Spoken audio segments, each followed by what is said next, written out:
पिछले भाग में आप लोग सुने कि दृष्ट बुद्धि पुत्र चंद्रहास को पत्र देकर अपने कुंतलपुर में भेज दिया और उस चिट्ठी में यह लिखा कि देखो मदन, यह तुम्हारा शत्रु है, यह मदन का शत्रु है और तुम इसे विष दे देना और इसमें किसी की अनुमति की जरूरत नहीं है। मेरी भी अनुमति कोई ज़रूरी नहीं है। आप मैं रहूं या मैं बाद में आऊं, उस चीज़ को आप प्रतीक्षा मत करना और आप इन्हें जो मैं कार्य सौंप रहा हूं इसको तुरंत करना और यह दृष्ट बुद्धि तुम्हारे पिता की आज्ञा है। ऐसा कह के वह पत्र चंद्रहास को दे दिए और चंद्रहास उसको अपना सुंदर राजसी पोशाक पहनकर, सिर पर सुंदर सी पगड़ी बांधकर और पगड़ी के एक छोर में उन्होंने उस पत्र को बांधकर और वह कुंतलपुर के तरफ रवाना हुए। कुंतलपुर के तरफ जब चल दिए तो वह एक रास्ते में वहाँ पर कुंतलपुर में एक बहुत ही सुंदर माँ भवानी का मंदिर था।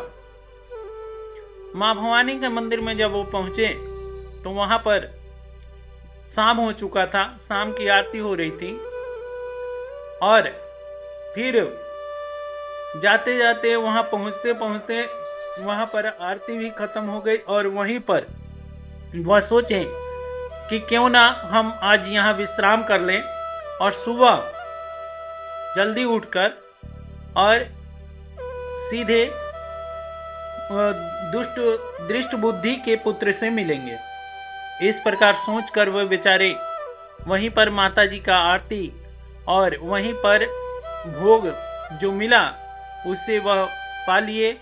वहीं पर अपने मुख में रखे हुए ठाकुर जी का भी भोग लगा लिया और भोग लगाकर और रात में वहीं विश्राम किए। विश्राम करने के बाद सुबह जब अभी वह सोए हुए थे तब तक प्रभु जी की आज्ञा से, देखिए जो लिखा होता है वही होता है, चाहे कोई कितना भी अपना जोर क्यों ना लगा ले। तो यहाँ पर कुंतलपुर की दृष्ट बुद्धि की पुत्री विश्या अपनी सखियों सहित माताजी की आराधना के लिए, माताजी की पूजा करने के लिए वे पहुंची और ठीक उनकी नज़र सीधे चंद्रहास पर पड़ी। वह सोचने लगी कि इस को मैंने कहीं देखा है। वे मन में सोचने लगी और उनके सुंदर स्वरूप पर ललायित हो गई, लुभा गई। कहती हैं हो ना हो मुझे याद करना चाहिए। और इस प्रकार वह सोच ही रही थी कि एकाएक उनकी दृष्टि उनके पगड़ी के उस छोर पर पड़ी जहाँ पर वह पत्र बंधा हुआ था। वह धीरे से उस पत्र को खसका कर वहाँ से खोल ली और खोलकर और उन्होंने पढ़ा। उसमें लिखा हुआ था कि हे मदन, यह तुम्हारा शत्रु है और इसको आप मेरी आज्ञा की प्रतीक्षा मत करना, मेरे आने की भी प्रतीक्षा मत करना और तुरंत जो मैं आज्ञा दे रहा हूँ उसे सिरोधार्य करके और तुरंत इसे विष दे देना।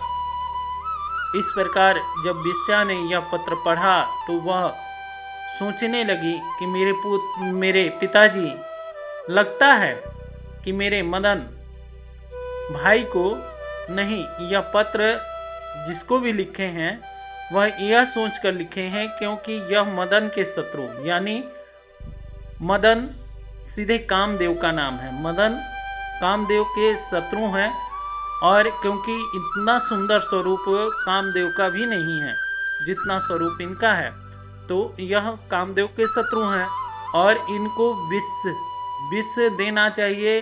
तो यहाँ पर इन्होंने गलती किया। यहाँ पर मेरे भाई को तो यह पत्र अवश्य जाएगा, पर यहाँ पर वह विष की जगह पर विश्या लिखना भूल गए। इसलिए क्योंकि यह चाहते हैं कि तुरंत मेरे आने की प्रतीक्षा ना करें, क्योंकि मेरी माँ ने मेरे पिताजी को मन में सोच रही है कि मेरे पिताजी को मेरी माँ ने जाते वक्त आज्ञा दिया था कि आप चंद्रावती नगर में जा रहे हैं, वहाँ पर सिर्फ कर लेने के उद्देश्य से मत जाइएगा, वहाँ पर अपनी विद्या पुत्री के लिए वहाँ पर जाकर और आप लड़का भी खोजिएगा। इस प्रकार उन्होंने ऐसी आज्ञा प्रदान की। तो हो सकता है कि मेरे पिता को यह बालक जो कि मेरे विवाह के लिए उन्होंने वहाँ से भेजा है और यही आज्ञा दिया है कि हे मदन, तुम तुरंत इसको अपना माने जमाता अपना बहनोई बनाना और यह विषया जो है इनको सौंप देना, विषया दे देना। तो ये विषया को लिखने के बजाय इनको विष लिखा गया, इसलिए मैं इसको ठीक कर देती हूँ। और इस प्रकार उन्होंने सोचा कि अब इसको ठीक कैसे किया जाए।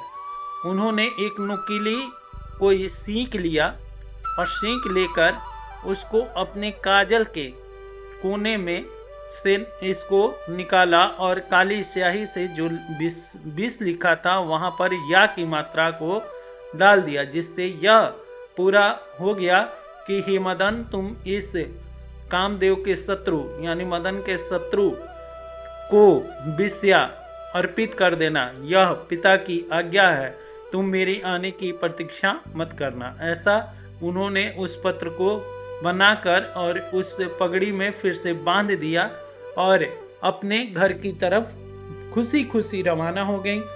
इधर जब सूर्य की किरणें चंद्रहास जी के मुखारविंद पर पड़ी तो वह उठे और सोचने लगे कि मैं कितना देर तक सो लिया। सूर्य भगवान सिर पर आ गए और मैं अभी तक नहीं जगा, मेरे प्रभु क्षमा कीजिए।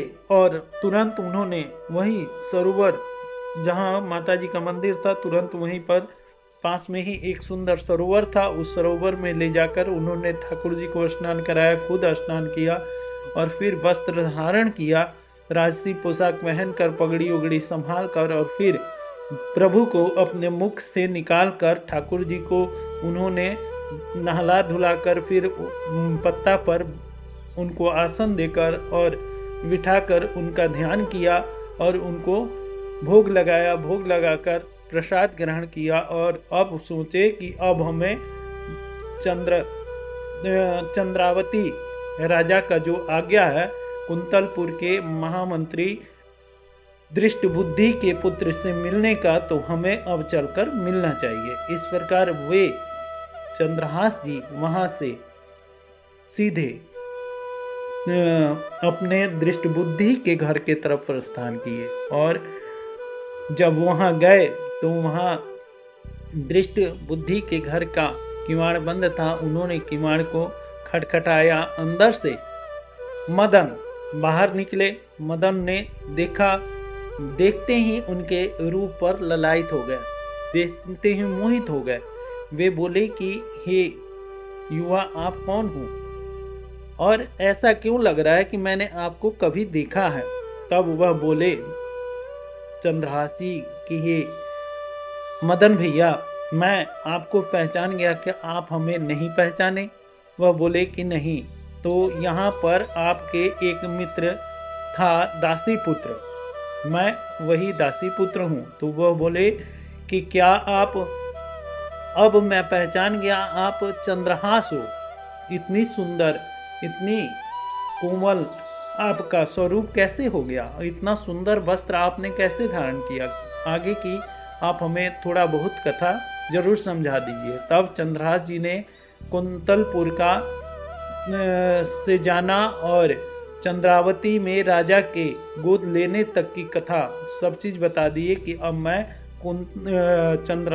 चंद्रावती नगर के राजा मुझे गोद ले लिए और मैं उनका पुत्र के रूप में आया हूँ और यह पत्र आपके पिताजी ने समर्पित किया है, वह आप ले लीजिए। पत्र को मदन ने पढ़ा। मदन जब पढ़े तो वह उसमें लिखा था कि हे मदन, तुम शीघ्रता से शीघ्र मेरे आने की प्रतीक्षा मत करना और इनको वेश्या दे देना। अब पिता की आज्ञा को वह सोचे कि अगर यह किसी से पूछा जाए तो टाइम बहुत हो जाएगा, परंतु अपनी माता को तो बताना पड़ेगा। इस प्रकार वह जाकर अपनी माता को ज्यों का त्यों पत्र पढ़कर सुना दिए। पत्र पढ़कर जब सुना दिए तो वह पत्र पढ़ के उनकी माता बोली कि आप कह रहे हो कि बाहर हमारे बहनोई खड़े हैं, यानी हमारे जामाता खड़े हुए हैं। तो वह दौड़ी आई और उन्होंने उस बालक को देखा। बालक को देखते ही वह ललायित हो गई, वह भी उनके रूप पर लुभा गई। कहती हैं कि प्रभु ने वाकई मेरी वेश्या के लिए ही यह बालक को रचा है। इतना सुंदर बालक ही मेरे वेश्या के योग हो सकता है।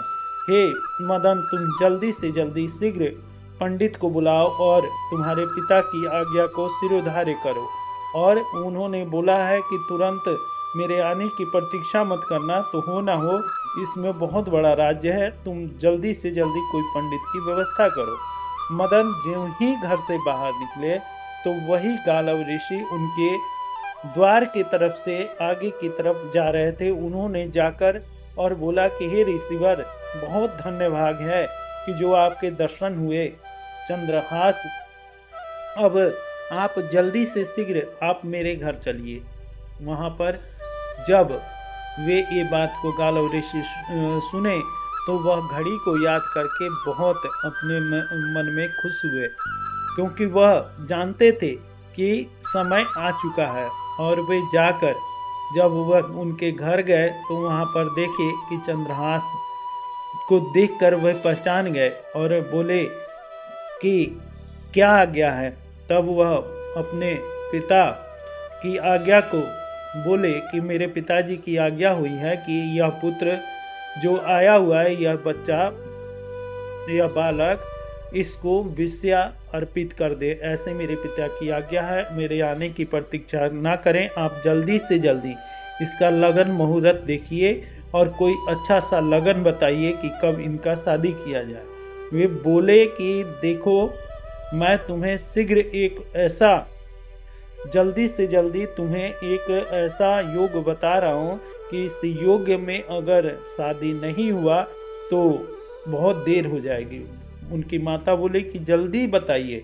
तब वो बोले कि एक घड़ी यानी कि 24 मिनट के अंदर अगर विवाह संपन्न नहीं हुआ तो 24 साल तक तुम्हारी वेश्या के लिए कोई वर भी नहीं मिलेगा। ऐसा जब उन्होंने बात बोला तो मदन बोले कि इतना शीघ्रता 24 मिनट में, एक घड़ी में, ये कैसे संभव हो सकता है। तो गालव ऋषि बोले कि हे पुत्र, तुम यहाँ के महामंत्री दृष्ट बुद्धि के पुत्र हो, तुम्हारे लिए कौन सा यह बड़ा कार्य है। ऐसा कहना तुम्हारे लिए अच्छा नहीं है और तुम शीघ्र से शीघ्र अपनी बहन के लिए अगर योग्य के मुताबिक तुम कार्य नहीं करते तो 24 वर्ष तक तुम अपने बहन को यूं ही बिठा कर रखोगे, तब तक वेश्या बहुत बड़ी हो जाएगी और यह मुहूर्त ही है। तब आप जितना जल्दी हो सके आप कार्य करो। आप कार्य सुनने में टाइम मत लगाओ, करने में टाइम लगाओ। जल्दी से जल्दी जो मैं बोल रहा हूँ वो सब काम अति शीघ्र हम करवा देंगे, एक घड़ी में ही यह सब विवाह संपन्न हो जाएगा। इस प्रकार गालव ऋषि एक हाथ से बोल रहे थे और एक हाथ उनके तरफ बढ़ा रहे थे। उधर मदन सब चीज़ तैयारी उन्होंने एक घड़ी में ही करवा लिया और तुरंत जो गालव ऋषि ने आज्ञा देते गए वह सब अक्षत लेकर, दूध लेकर, गौरी गणेश लेकर और जिस प्रकार सिंदूर दान भांवर पड़े और भांवर पढ़कर फिर उनको सिंदूर दान कराया, फिर माता को हाथ देकर और एक हाथ से उन्होंने अपने उस चंद्रहास के हाथ में वेश्या का हाथ दे दिया और उनसे दान भी कन्यादान भी करवा लिया। कन्यादान संपन्न हुआ और अति शीघ्र वह बोले कि हे पुत्र और पुत्री, तुम जल्दी से जल्दी अपनी माता का आज्ञा लो। ये घड़ी अब शीघ्र होने वाला है और तुम अपने भाई को अपने पिता के समान मानकर इनका भी पैर पखार लो, इनका भी चरण स्पर्श कर लो और उसके बाद मेरे से तुम आशीर्वाद ले लो। इस प्रकार विवाह संपन्न हुआ। सब जब विवाह संपन्न हो गया तब अब चंद्रहास का विवाह जब संपन्न हो गया तब गालव ऋषि बोले कि हे पुत्र, आप लोग अब आने वाले समय में तुम मदन से वह बोले कि हे पुत्र, यह जो तुम्हारे बहनोई है यह मृत्यु को प्राप्त होने वाले नहीं है और आने वाले समय में यह कुंतलपुर के ही राजा भावी राजा हैं। आप इनका स्वागत करो, आप इनका सत्कार करो। अपने पिता की आज्ञा का तुमने बहुत अच्छा पालन किया। अब अपने पिता की आने की प्रतीक्षा करो। पिता आ जाएंगे तब जैसा भी होगा वैसा आप कार्य करना और मैं जा रहा हूँ। इस प्रकार वह आज्ञा देकर और वहाँ से गालव ऋषि अपने आश्रम के तरफ प्रस्थान कर गए। इधर जब समय बीत गया, चंद्रवती में जब कार्य इनका संपन्न हुआ, कर जितना भी वसूली करना था वह कर ले लिए, तब वहाँ से वह कर लेकर और अति शीघ्र वहाँ से आगे की तरफ प्रस्थान किए। और जब वह कुंतलपुर के तरफ चले तो जब कुंतलपुर नगर में जब पहुँचे दृष्टबुद्धि, तो आते ही नगर में सब कोई उनको बधाई देने लगा कि अरे महामंत्री जी, आपने तो किसी को बताया ही नहीं, इतना शीघ्र अपनी पुत्री का पाणी ग्रहण भी करवा दिया। अब यह सुनकर अवाक रह गए, इनके मुख में आवाज़ नहीं निकली। यह तुरंत वहाँ से जैसे कि उनके पैर में बहुत बड़ा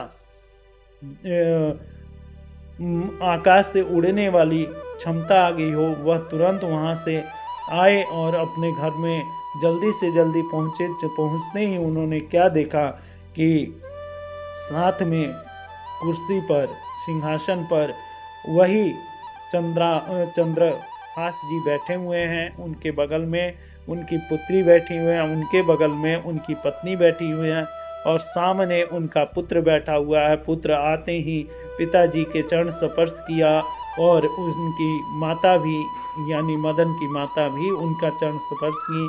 कहती हैं कि हे प्रभु, आप आ गए। और तुरंत उन्होंने उनका बहुत सत्कार किया और सत्कार करके आरती उतारी। आरती उतार कर यहाँ पर यह दृष्टबुद्धि बोला कि यह सब कैसे हुआ। तब वो बोले कि हे पिताजी, आप सब कुछ मत पूछिए, क्योंकि आपकी आज्ञा के अनुसार हमने यह कार्य कर दिया। अब इसमें कोई भी संशय नहीं है, क्योंकि गालव ऋषि ने यह विवाह संपन्न करवाया है और उनके जैसा अब विवाह कराने वाला अन्य कोई नहीं है। अब जब वह पुत्र से बोले कि यह आज्ञा तुम्हें किसने दी, तो वह बोले कि जो आपने इस पत्र में लिखा था वही तो हमने किया, और पत्र अपने पिता को हाथ में रख दिया। अब दृष्टबुद्धि वह पत्र पढ़े और उनके पैरों तले जमीन खिसक गया कि यहाँ कुछ और वहाँ कुछ और कैसे हो गया। मैंने तो यह बात लिखी नहीं थी, फिर भी अब क्या किया जाए। और फिर जमाता, उनकी पत्नी बोली कि अब जमाता को आप आशीर्वाद दीजिए, परंतु फिर भी उनके मन में अभी भी गलानी नहीं गया। वह सोचने लगे कि अब इसको कैसे, मेरी पुत्री बेशक विधवा रहे पर मैं इस दासी पुत्र को नहीं छोड़ूंगा, इसको मैं कल इसको मरवा दूंगा। ऐसा उन्होंने मन में सोच लिया और इस प्रकार फिर से एक षड्यंत्र रचना आरंभ किया। उन्होंने अपनी पत्नी से बोला कि ऐसा है कि सुबह एक घड़ी वहाँ पर एक ज्योतिषी ने हमें बताया कि जो आपका जमाता है आप शीघ्र जाइए और उसको आज ही कल के सुबह ब्रह्म मुहूर्त में ही अगर देवी मंदिर में जाकर वह जाकर अगर आशीर्वाद ले लेते हैं तो उनका विवाह संपन्न हो जाएगा और वही कार्य उनका अभी भी लग्न में विशेष बाकी है। और इनको आप तुरंत सवेरे कह दीजिए कि यह सवेरे माता जी के मंदिर में जाएंगे, ब्रह्म मुहूर्त में जाकर माथा टेकेंगे। और इधर इन्होंने यह आज्ञा अपने पत्नी को दिया, अपने जामाता को दिया, और इधर एक सैनिक की टुकड़ी को बुलाया और वह बोले कि ऐसी ऐसी बात है, जो कोई भी सवेरे भगवती के मंदिर में अगर कोई तुम्हें दिखे तो उसका सर धड़ से अलग कर देना। ऐसा मंत्री ने आदेश दिया। मंत्री ने जब आदेश दिया तो वह भी अपने मंत्री की आज्ञा को मानने के लिए वहाँ रात भर पहरा देते रहे कि कौन सवेरे आता है। इधर जब गालव ऋषि दृष्ट बुद्धि के घर से बाहर निकले तब रास्ते में राजमहल का दरवाज़ा पड़ रहा था और वहीं पर उनकी जो उस कुंतलपुर के राजा थे वे बहुत ही खनित भाव से विचरण कर रहे थे। जब उनकी अटारी से जब उनका दृष्टि महामुनि गालव ऋषि पर पड़ा तो उन्होंने सैनिक को भेजकर गालव ऋषि को अपने महल में बुलवा लिया। गालव ऋषि ने उनका हाथ देखा, बोले कि हे राजन, आप अति शीघ्र कल ही सुबह ब्रह्म मुहूर्त में जाकर माता जी के मंदिर में आप माता जी का दर्शन कीजिए, नहीं तो बहुत बड़ा अनर्थ होने वाला है। ऐसा उन्होंने आज्ञा देकर फिर वहाँ से आश्रम की तरफ प्रस्थान किए। सुबह ब्रह्म मुहूर्त में ही यहाँ पर महाराज जी यहाँ पर ब्रह्म मुहूर्त में सबसे पहले मुंह को ढककर, क्योंकि गालव ऋषि ने ऐसा आज्ञा दिया था कि किसी को भी पता नहीं लगना चाहिए कि आप राजा हैं, ऐसा कुछ भी किसी को भी लेकर जाने की जरूरत नहीं है, केवल आप जाएंगे और माता के आगे ही अपना मुख खोलेंगे। जब वह ऐसा आज्ञा सुने तब वहाँ पर उस कुंतलपुर के राजा अति शीघ्र सुबह होते ही ब्रह्म मुहूर्त में अपने मुंह को ढककर और सीधे भगवती जी के मंदिर में जाने गए और चौखट पर अभी पहुँचे ही थे कि वहाँ पर जो सैनिक की टुकड़ी थी उन्होंने आओ देखा न ताओ और तलवार निकाली और सर धड़ से अलग कर दिया। जब सर धड़ से अलग किया तो चुंदरी हटी और क्या देखते हैं कि यह तो राजा का सर है, और वह भी हमारे कुंतलपुर के राजा का। अब वह सैनिकों को देखकर वहाँ और सैनिक आ गए, हड़कंप मच गया, सब कोई हाहाकार करने लगा कि इन्हों सैनिकों ने इस भावी यानी कि इस राजा का हत्या कर दिया। अब सभी सैनिकों को बंदी बना लिया गया, सभी सैनिकों को राजमहल में ले आया गया और राजमहल में लाकर महामंत्री जो वहाँ के गुरु थे, कुल गुरु थे, उन्होंने पूछा कि हे जल्दी से जल्दी शीघ्र बताओ कि तुम्हें किसने आज्ञा दी थी सर धड़ से अलग करने की। तो वह वहाँ पर दृष्ट बुद्धि के तरफ वह जो सैनिक थे उन्होंने उंगली उठाते हुए कहा कि दृष्ट बुद्धि ने हमें यह आज्ञा प्रदान किया था कि जो कोई भी सुबह भगवती जी की मंदिर में पहुँचेगा आप उसका सर धड़ से अलग कर देना। हमने भी वही कार्य किया। अब यह बात दृष्ट बुद्धि के घर पूरा सैनिक पहुँच गए और वहाँ से उस दृष्ट बुद्धि को उन्होंने बंदी बना लिया और बंदी बनाकर उन्हें मौत की सज़ा सुनाने को उद्यत हुए। परंतु इससे पहले कि ऐसा होता तो उन्होंने एक कहा, वहाँ के कुलगुरु जो कुंतलपुर के कुलगुरु थे वे बोले कि राज सिंहासन खाली है और राज सिंहासन जब खाली है तो यह आज्ञा प्रदान कौन करेगा। ऐसा करो कि सभी राज्यों को राजाओं को बुलाओ और उसमें से एक राजा का चयन किया जाए जो कुंतलपुर का राजा बने। और यहाँ पर दृष्ट बुद्धि के घर से वे चंद्रावती के राजा भी आए और वह अपने पुत्र सहित वहाँ पहुँचे। वहाँ फिर राज्यसभा में सबको बुलाया गया। सभी ने चंद्रहास को देखकर उनके रूप पर ललायत हो गए और वह बोले कि केवल एक चंद्रहास ही है कि जो वीर हैं और सब चीज पारंगत हैं, क्योंकि ऐसा चंद्रावती के राजा ने इन्हें बनाया है अपने पुत्र के राज सिंहासन के लिए। तो इस भावी राजा को ही इस राज सिंहासन पर, कुंतलपुर के राज सिंहासन पर बैठा दिया जाए। सबकी आज्ञा सिरोधार्य हुई और चंद्रहास जी को राज्य काज सौंपा गया। चंद्रहास जी वहाँ पर अपने ससुर यानी दृष्ट बुद्धि को वहाँ से उन्होंने आज़ाद कर दिया। कहते हैं कि इसमें हमारे ठाकुर जी की कोई प्रेरणा होगी और इस प्रकार फिर से वे राज्य काज करने लगे और इस प्रकार यह कथा संपन्न हुआ। अर्जुन कथा सुनकर बहुत ही ललायत हुए, बहुत ही ज़्यादा आँख में अश्रु बहने लगा। कहते हैं कि धन्य है चंद्रहास और धन्य है उनकी जीवनी। इस प्रकार वह नाचने लगे, झूमने लगे, भगवान श्री कृष्ण भी झूमने लगे। तब वह बोले कि हे प्रभु, यह तो आप ही की प्रेरणा है और यह आपके ही भक्त की कथा है। इस प्रकार चंद्रहास जी की जीवन की कथा यहाँ पर, जीवन कथा की पूरी आपको कथा हमने सुना दी। कैसी लगी कथा आप ज़रूर से ज़रूर हमें कमेंट बॉक्स में सुनाइएगा। जय श्री कृष्ण, राधे राधे।